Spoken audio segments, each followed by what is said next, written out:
Good morning, everybody. Good afternoon to my friends in Europe. I am Mark Sebastian, your only option. This is Option Pit Live. Reminder, we're here every Friday at 9 a.m. Eastern Time to give you our best and brightest ideas for the week, tell you about what's been important, and steer you in the days and weeks ahead. So, with that, let's dig into what's going on. And obviously, it's Friday, and the Fed's favorite measure of inflation, PCE, is out. Now, it was hot, meaning it was above what traders were expecting. We showed a month-over-month increase of 0.4%, and the market was looking for 0.3, and a year-over-year of 2.8. We were looking for 2.7. So not crazy. All right. Now, the all items measure, the price index rose 0.3 on the month and 2.5 from a year ago, both in line. So it's not like this is end of the world. Like when I'm looking at, where S&P futures are, we're down, but nothing like we've been down in the past. And that might be a theme that we're starting to run into. We may still sell off some, or we might rally a little bit here. But the rate of change of the market is clearly slowing. And that is what I think is so important here, is that the rate of change in the market is slowing. And you can see that in SPX. So here, we can share my screen. I want to show you this. So this yellow line, I'm going to show you this, guys. Come on. There we go. This yellow line represents average true range. So that's how much we're moving on average every day over on a 10-day rolling period. We peaked out at the S&P averaging over 100 points a day of movement. That wouldn't be a big deal if the S&P was 15,000, but with the S&P at, at this point, it was about 50, right where we are, 5,700.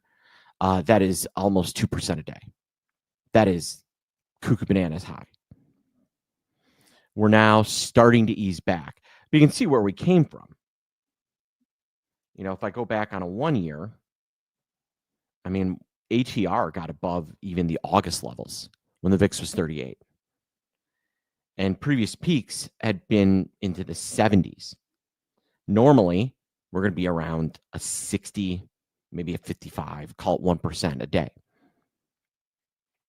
And yet we're doubling that. That's been what has pushed VIX higher, what's pushed volatility higher, and what's really freaked out markets. It's really not been, because what's been interesting about this sell-off and little rally, have there been any gaps? Have we had gaps? Well, let's take a second look here.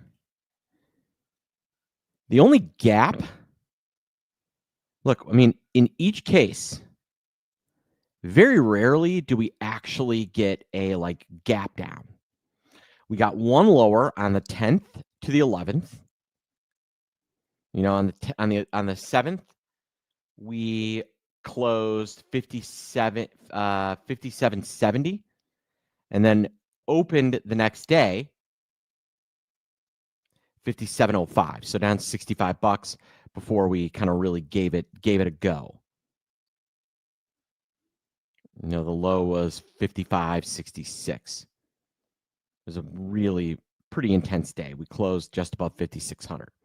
And then the other gap that we had was from Friday the 21st to this Monday, the 24th.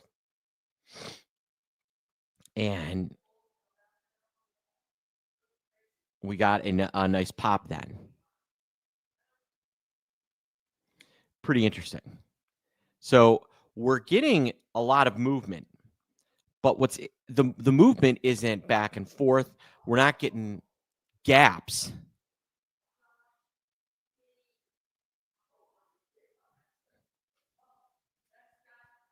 and just an absolute, it's very different than, some of the major events we've had. So like the 18th, so let's hone in on here. Look at this look at the size of this candle. Okay, the market closes on the 17th at 60.50.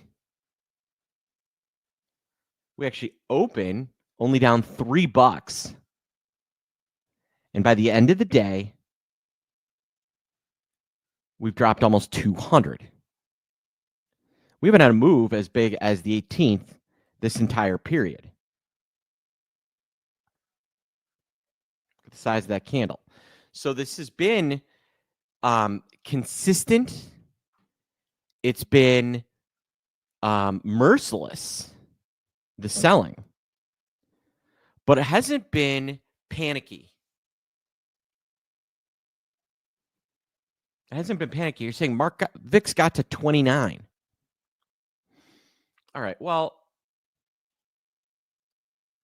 looking at VIX, and I just want to show you this part of it.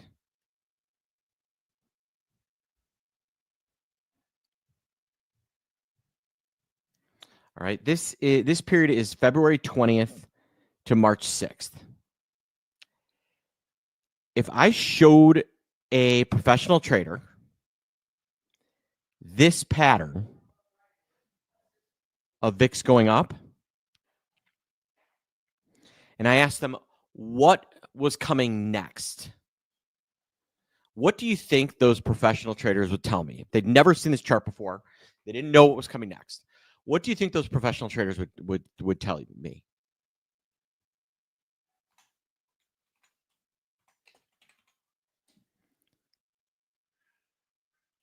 Yeah, they would say, "Oh, we're about to get a major market correction, and the VIX is gonna pop."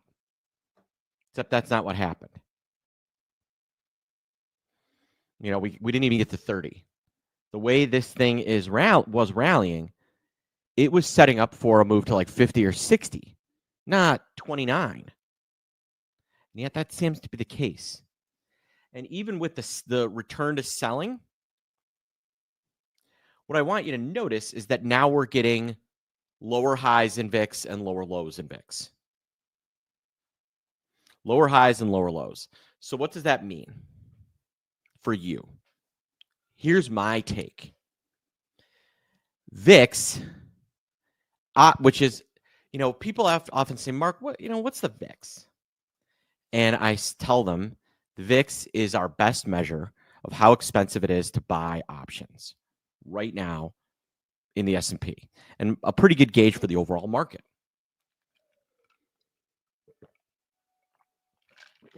So my take, even if we do hit some new lows here, without a real catalyst,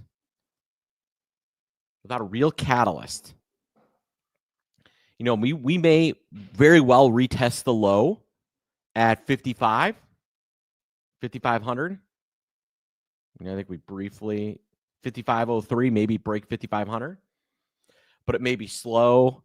It may be grinding, and you might not see the VIX.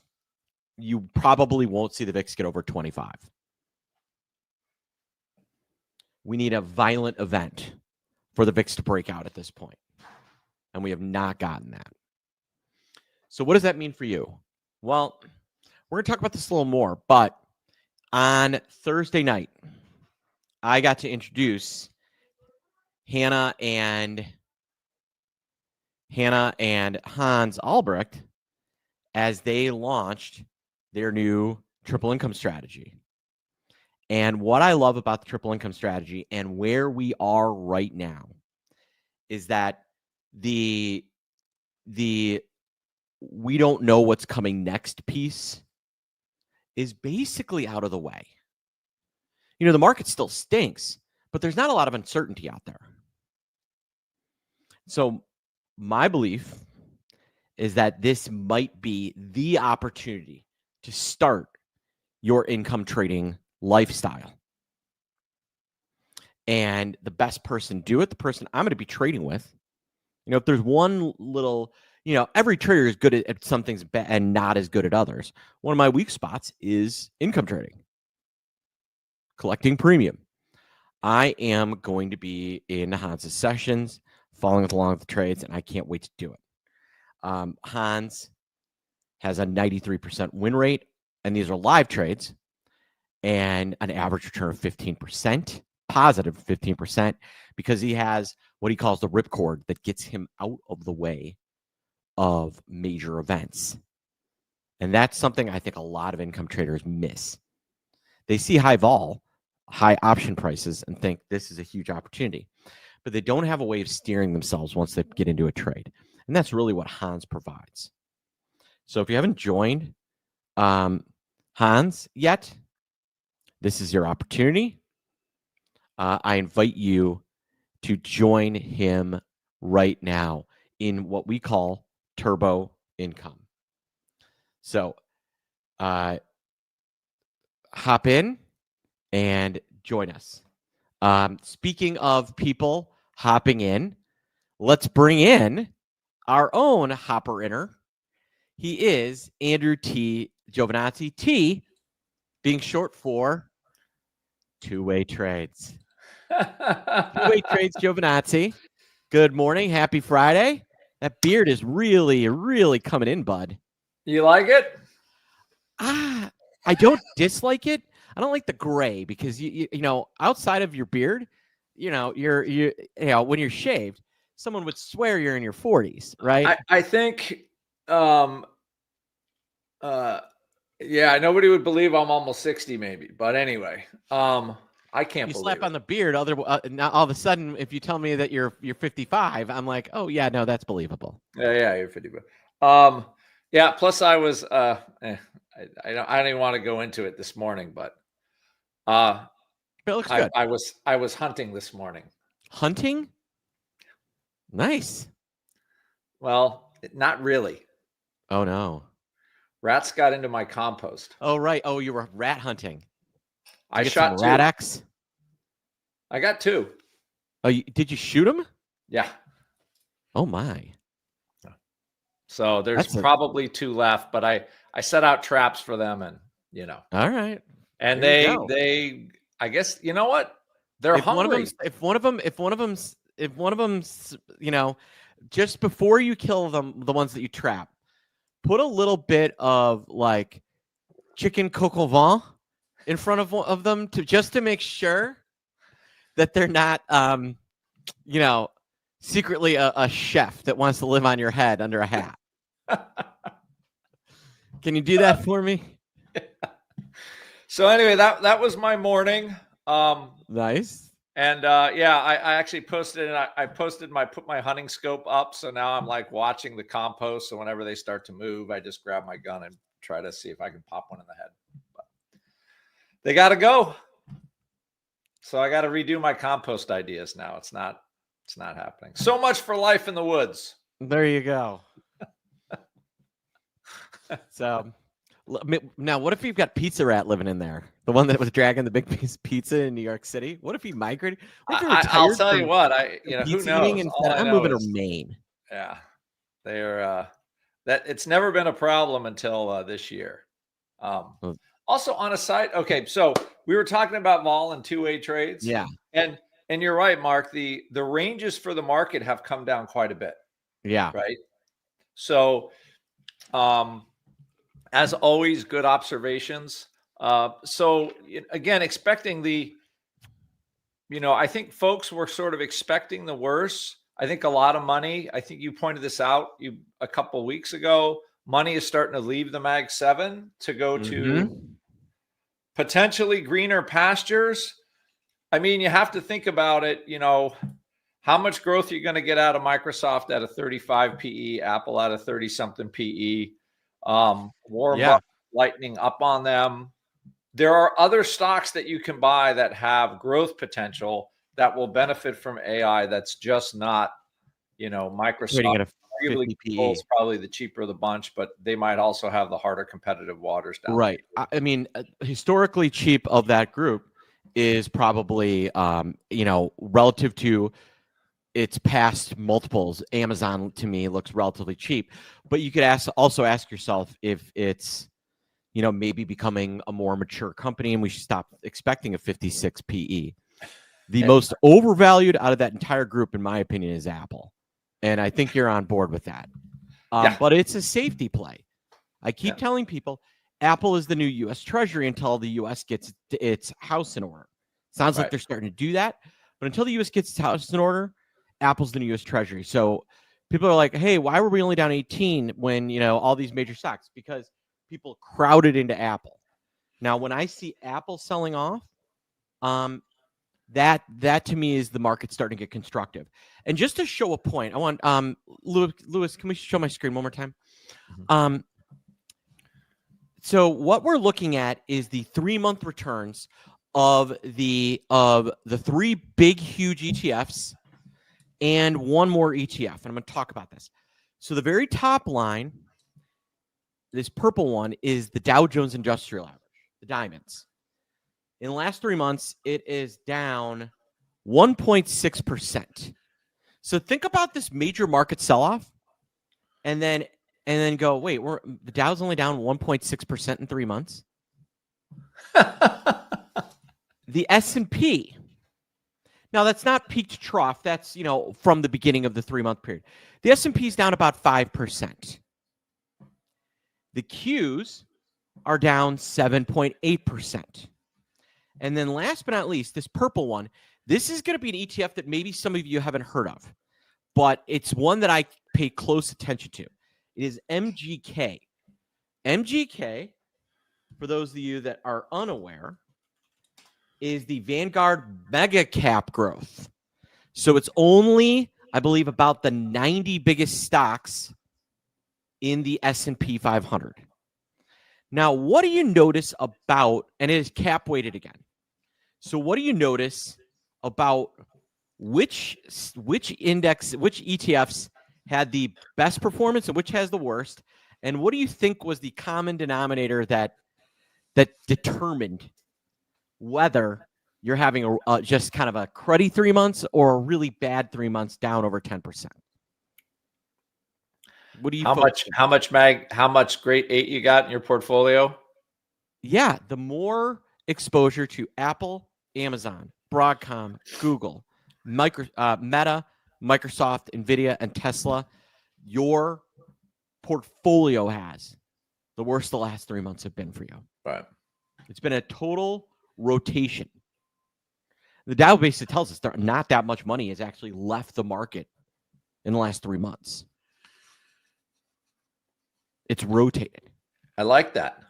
Well, you could make an argument too that if they're trying to sort of right size the government, there's more opportunity for smaller companies, Main Street, stuff like that. Yeah. Where the Mag 7 was like the big Hoover that was after COVID, right? That was just sucking up, everybody. And all of a sudden, like, whoa, there's all kinds of other things out there that, there are other businesses, other things that can be doing well. And of course, we'll see how everything goes after whatever the latest tariff dust up is on April 2nd, which again, as a date, I find interesting because is that the date, Mark? And then after that date, everything's cool. And, we're going to know what's going on.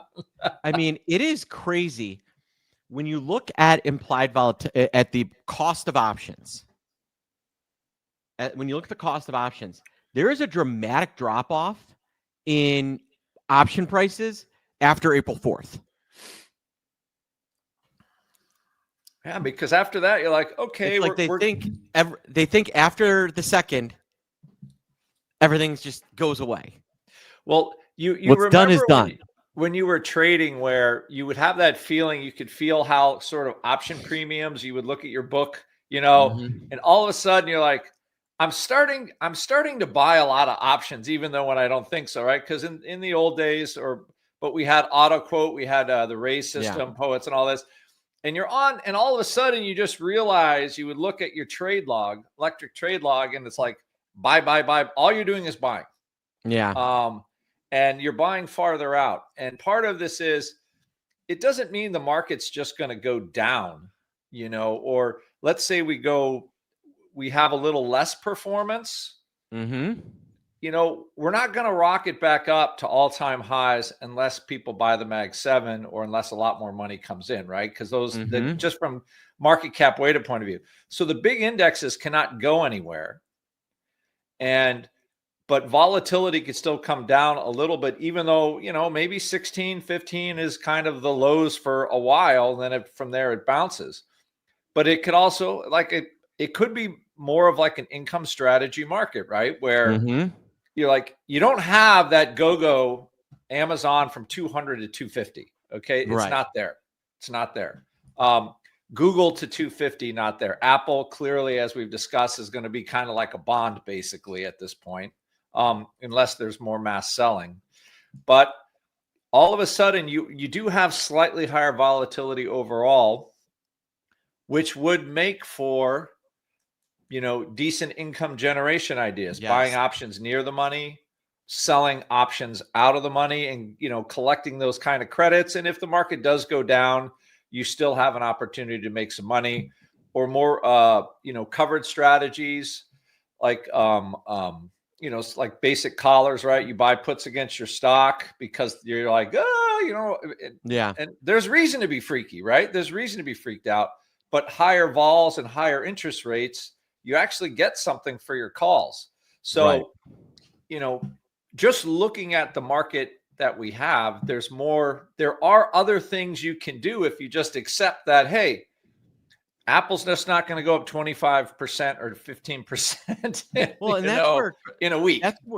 That's where I think this market is perfect for turbo income, right? Yeah. Because when you look at turbo income, what Hans is doing, he's using the market temperature indicator, the MTI, to make sure the overall things are he can trade them, and then he's using his 3-filter system to pull all the stocks down to a small group of stocks, and then that small group of stocks into the best option to trade. And what I love is his measure of vol yield. Nobody does this. Right. Nobody does this.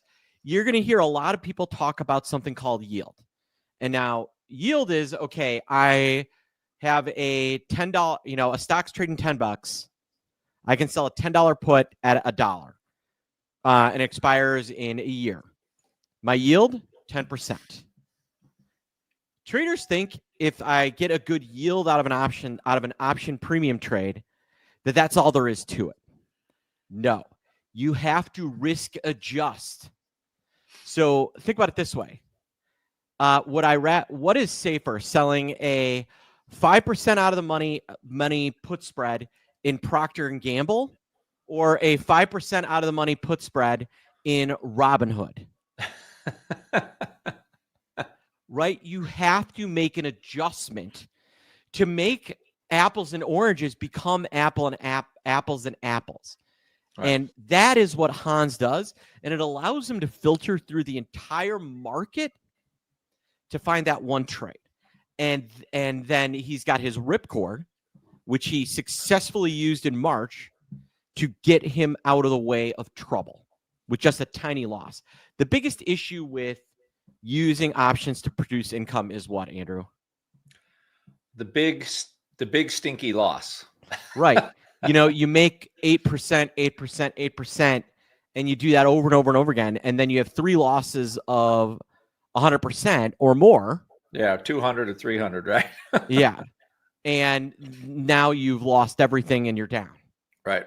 That is why we never really had any type of income like weekly profit cycles is income generation, but it's done through, buying options, which I know sounds counterintuitive, but it is. And then most of our other services are trying to trade around volatility. Right. They're not trying to create income. And it was because, I said at the top of the show, probably the weakest part of my trading is on the premium selling side, the managing short premium side. So I intend to join and listen and trade with Hans when he begins. People are asking if you were going to be there too, actually, last night and the present. They're like, well, Mark is going to be there. Well, AG? And I was like, I just said hello to everybody, but yeah. Yeah. So if you haven't learned how to sell options in a controlled manner, and you're not creating income now, I do believe that this is the best time to be starting income trading in the last 4 years. Really, the only other time that maybe could have been better than this would have been kind of coming out of COVID. But even that wasn't great. You probably would have needed, because the market rally was so violent, you would have felt like, you missed out. Yeah, as I recall, we did the market Warren, the Warren market. What did you call that? Right? We took $100,000 in margin and sold a bunch of puts and made like 30%. 42%. Yeah, it was nice. It's pretty good.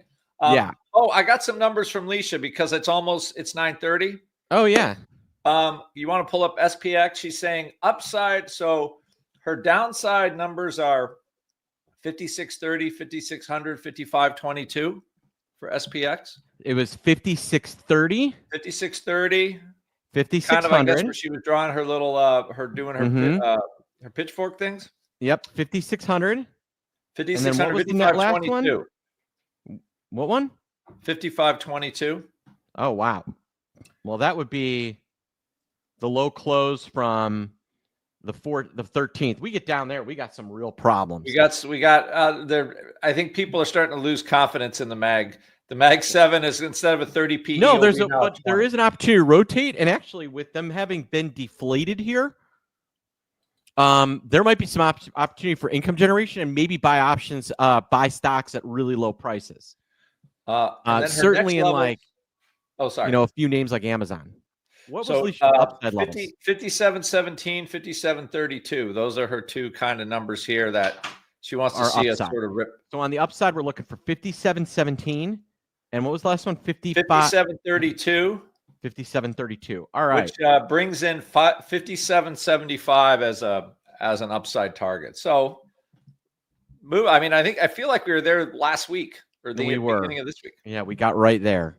On Tuesday. And a little resistance of gold at 3080. 3080. All right. Well, Andrew, it is 8:30, 9:30 Eastern, 8:30 Central. Yep. Market just opened. We're down, for that PCE number, the initial reaction was really bad, and we've actually bounced a little bit. So right now the market is down 0.3%, down $18. The NASDAQ is down a little over 0.5%, down $2.50, call it the triple Q. Mm-hmm. And the Dow is down 0.25%. What are you? VIX is up 60 cents. I think we float around here a little bit today. We got this, I wouldn't surprise me if VIX is up a little, closes up a little on a Friday because we have the April 2nd. So, volatility is not, S&P options are not going to go down very much. I have a hard time believing that we rally today, but we don't sell off either. Yesterday we closed the gap on the S&P from Monday's gap. Yeah. Today we're retesting it, and now is where decisions will be made. Are they going to try and rip it again, or is this where we get a little bit of selling? But again, I don't think the selling is going to be these huge candles. It's going to be, especially ahead of April 2nd, you're probably just going to see more kind of consistent down 0.5%, which again, perfect for income trading and Hans's triple income strategy, Turbo, which is available in Turbo Income. And if you haven't joined, click the link in chat and watch your emails because you do not because you're going to want us to take the time to watch the replay from last night. It was really, really educational, informative.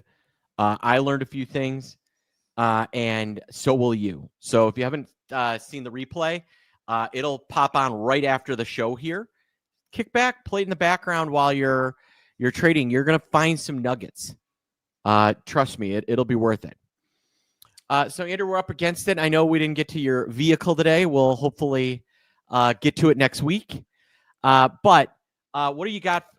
We've given our market predictions. I want to remind you one more time, check your email boxes for that replay, or stick around here right after and we'll run it. So for Licia J. Leslie out on assignment, and of course, our own Andrew T. Giovinazzi T for Turbo Trades. I am Mark Sebastian. I am your only option. I hope you have a great weekend, folks. We'll see you next Friday.